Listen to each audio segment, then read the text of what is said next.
Welcome to Driving Double Feature Podcast. I'm Nathan. I'm Ryan.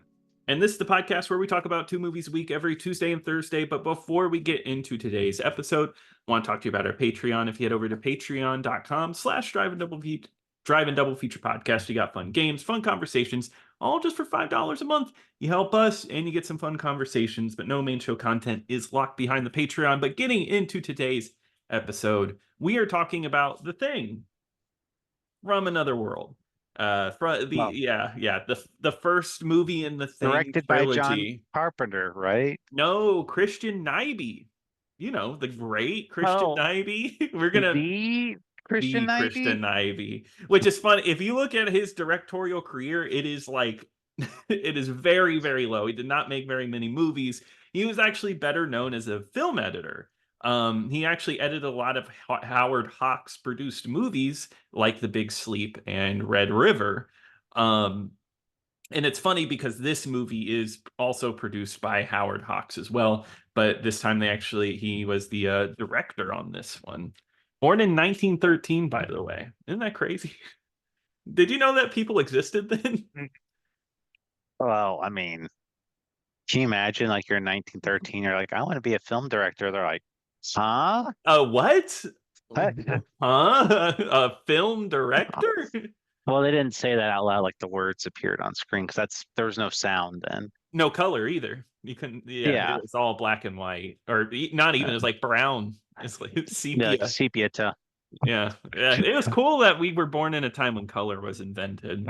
I'm thankful. All those little black and white babies running around now. Now they're colorized. Yeah. Oh, don't you hate that when they went in and colorized all of them?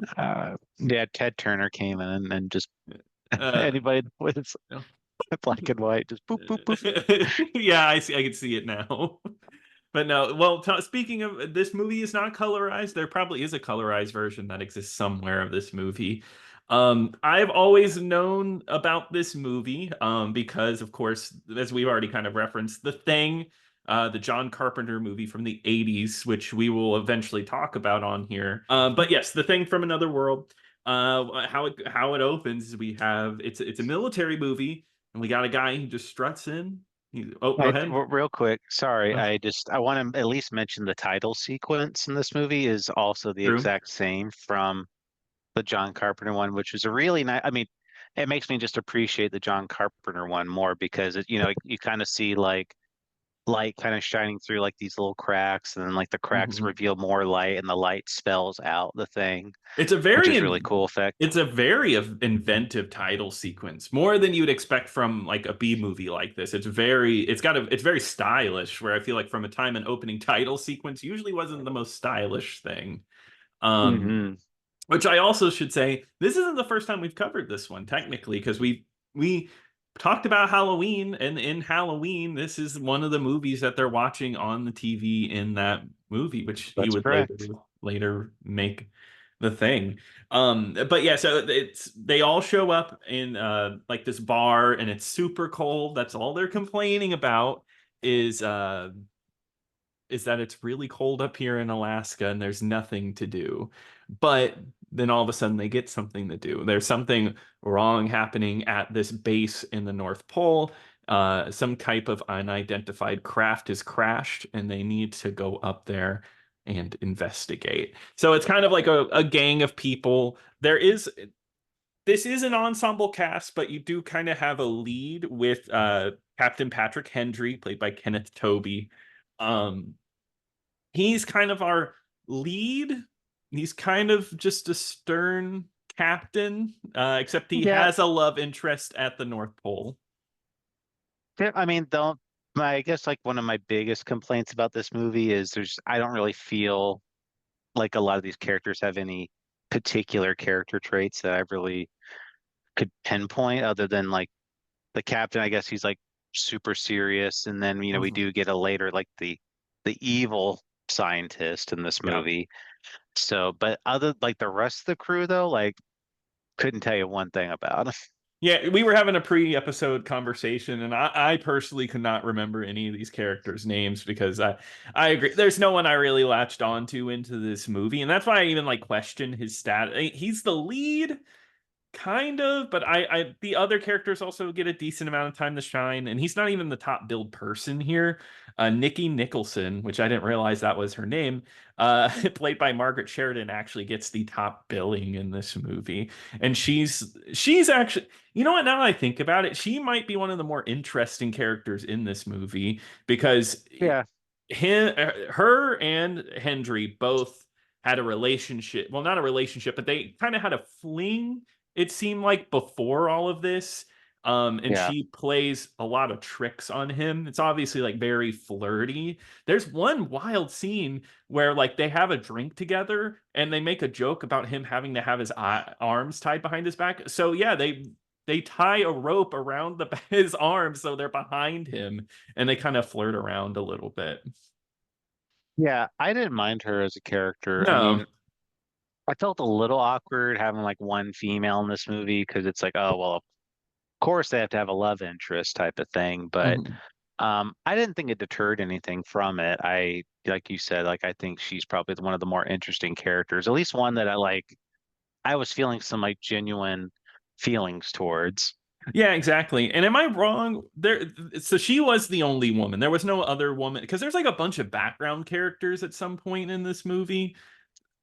They might have been like at the beginning of the movie in the outpost type of thing, like Yeah. in the base, but I don't think there was any past that point, if there Okay. was any in the beginning.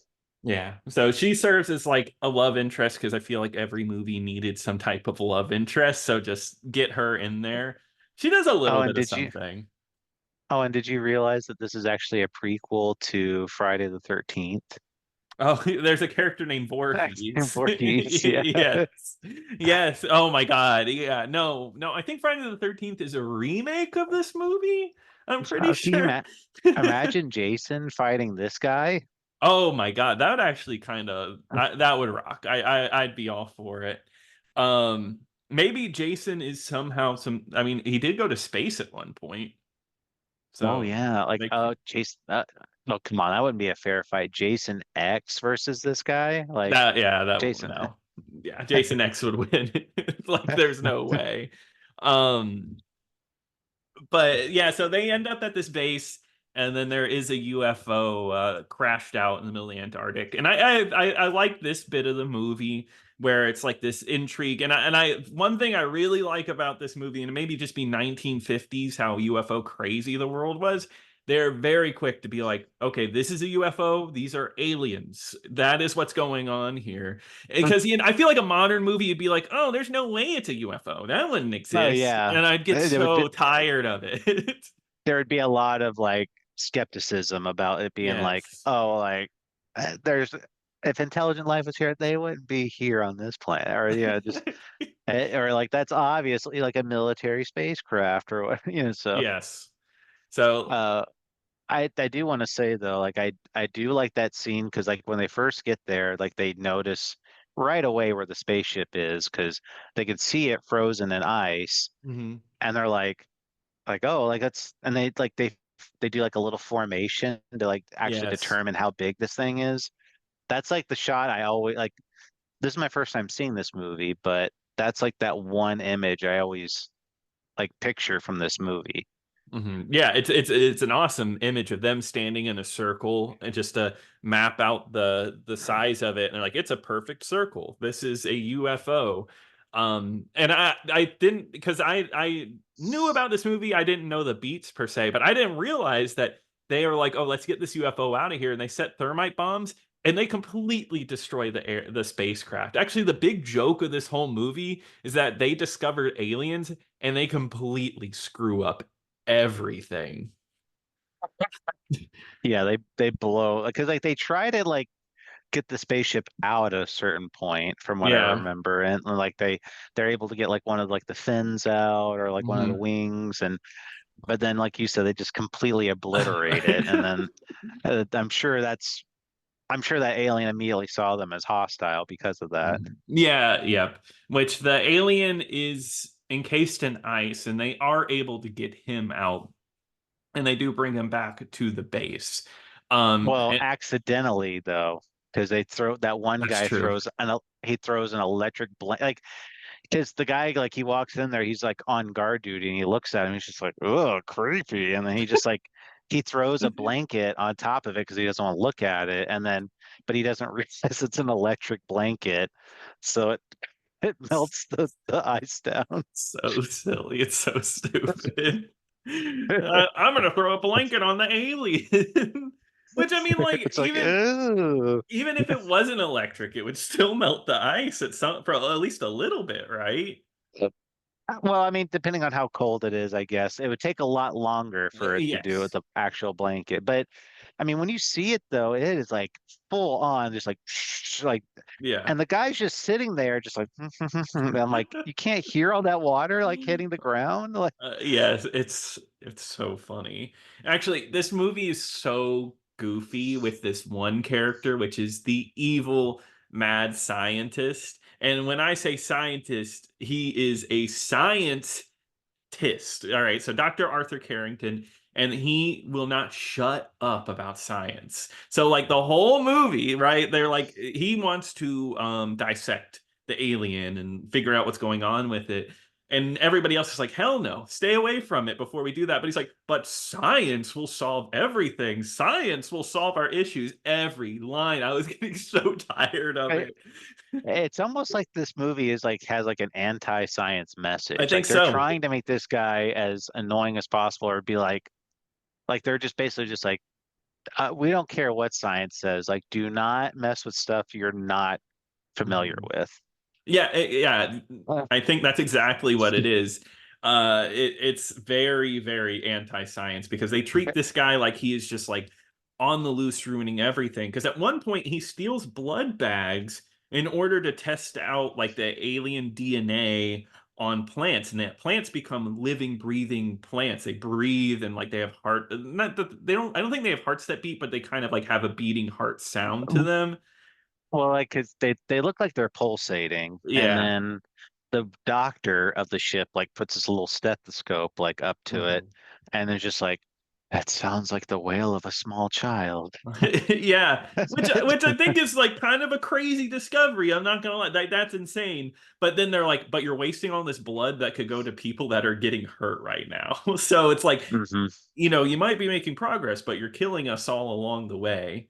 Um, so that's like the other antagonist as well as the thing, because as you said, Ryan, they put a blanket on the ice block, and this alien breaks out and just instantly goes out and starts killing wolves. But instead of like fully maiming them, he is like sucking the lifeblood out of them, so they're not completely hurt, but just like they're completely dried out.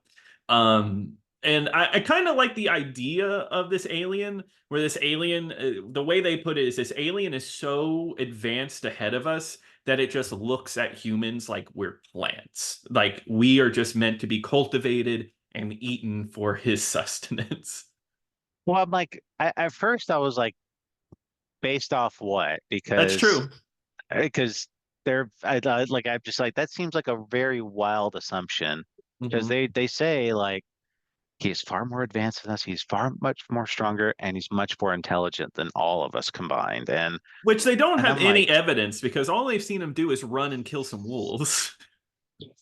right. Well, I mean, like in the later, because the parts where you see him, he's just kind of like lumbering around, like, He's kind of like like, like, Frankenstein's monster.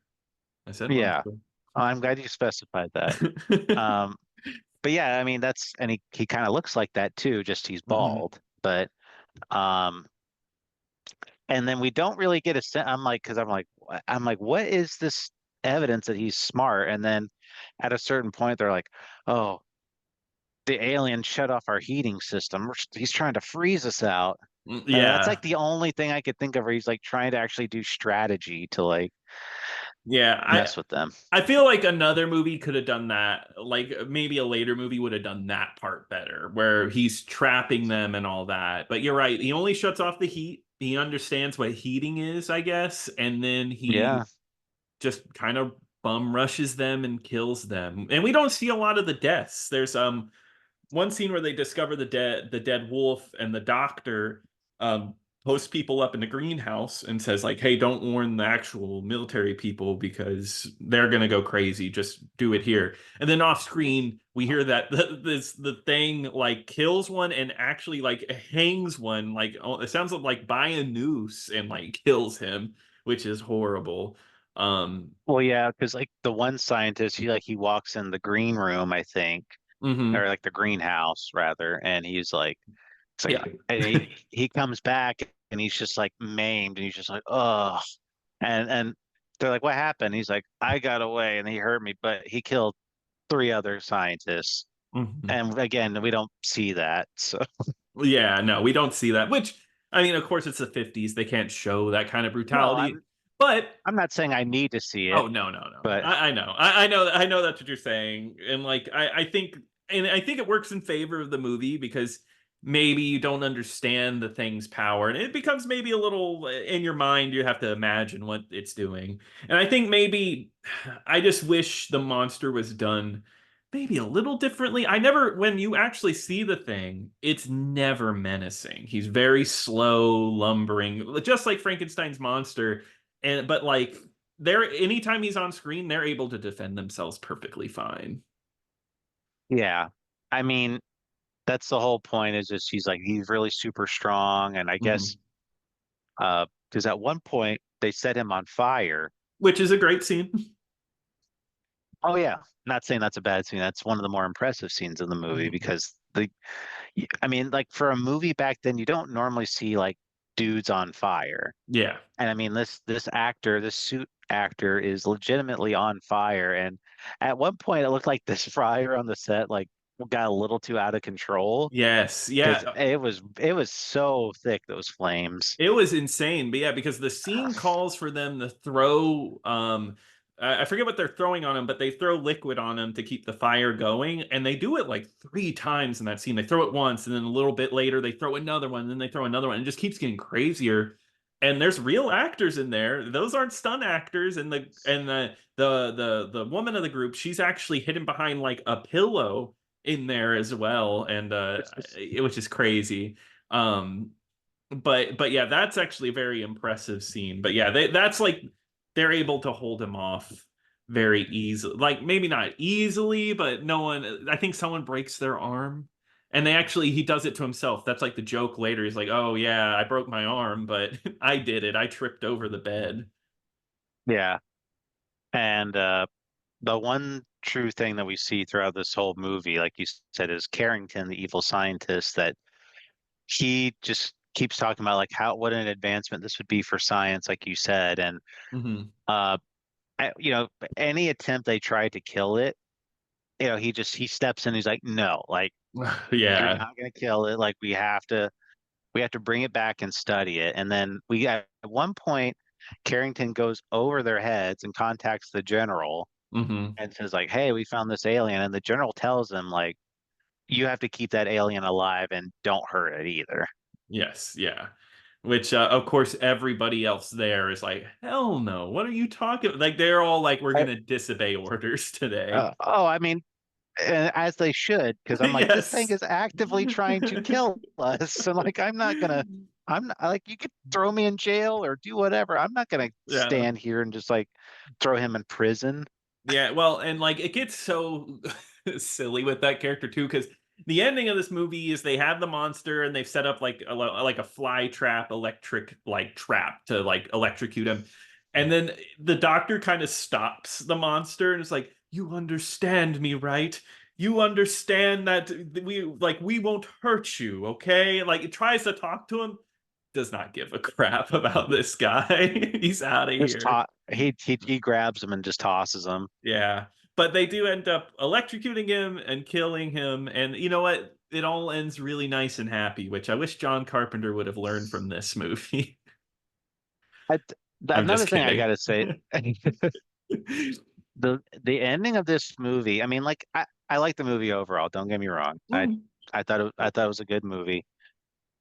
The ending of this movie is so lackluster. it really is. It Yeah. it's just it's like they're like they have like this nice calm moment, like like everything is okay, and Hmm. And they even bring up Carrington, and he's just like, "Oh, he's fine. He broke his collarbone. He'll be back." And Yeah, it's like it, it's really odd how like happy it is because like aren't they even like joking about marriage, him and Nikki at the end? yeah. And then they just get on the radio and just say like, "Aliens are out there. Like, make sure you prepare for it." And that's just how the movie ends. Yeah, that's it. That's it. Because we didn't even. There's a reporter character that's all that's there for the big scoop, and that's kind of his Right. payoff at the end. Is he goes like, "I've got the biggest story," because he's pissed that he can't break his story the whole movie. Yeah. Um, yeah. Okay. So I get it. Like I feel like we both have complained a little bit about this movie, but like you said, I did like the movie. Like I think there's some things wrong with it. It's kind of just a classic 50s B movie, right? It's got characters that are a bit annoying. It's a little goofy, but overall, I think the tone is really solid. I thought Oh yeah. it was a I pretty fun watch. I love the tone. The setting is great. That's Oh like, yeah. I mean, because we didn't mention like in the fire scene too, like uh the monster ends up like when he's on fire, he jumps through one of the windows and like rolls in the snow to put out the fire. Hmm. And he knows how to do that. And uh like I said, just like I said, the set pieces, I mean, even if the monster looked kind of lame, I mean, still like the makeup effects look decent. And uh the scenes where the monsters did show up, I as silly as he looked, I thought it was a well-paced scene. Like the mood for it Hmm. was great. So, I mean, do I think it's like exceptional where like everyone like really is hyping it up to be where they're like, "Oh my God, this is one of the finest 50s movies ever," because a lot of people do like this one. In my opinion, it's not the greatest one ever. It's for me, it's like it's just like what you expect from a 50s B movie. Hmm.